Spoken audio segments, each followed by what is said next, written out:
আপোনালোকে ইতিমধ্যে গম পাইছে যে 5জন একিউজড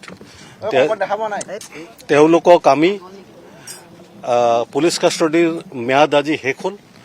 আমি মহামান্য আদালতত তেওঁলোকক প্ৰেৰণ কৰাৰ কাৰণে লৈ গৈছোঁ।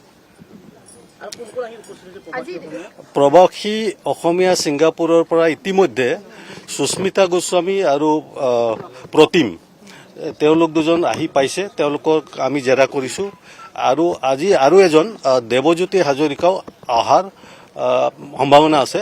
তেওঁ আমাক কনফাৰ্ম কৰিছে আজি আহিব। গতিকে আজি 3জনক লৈ মুঠ 11জন প্ৰবাসী অসমীয়াৰ ভিতৰত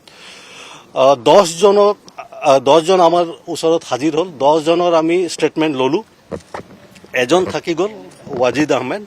তেওঁ যিহেতুকো ছিংগাপুৰৰ চিটিজেন, তেওঁ ইণ্ডিয়ান চিটিজেন নহয়, বাকীসকল ইণ্ডিয়ান চিটিজেন। তেওঁৰ ক্ষেত্ৰত কথাটো অলপ বেলেগ। তেওঁ আহিবলৈ ইচ্ছা কৰিছে, গতিকে আমি তেওঁকো মাতিছোঁ। মই আশা কৰিছোঁ তেওঁ আহিব।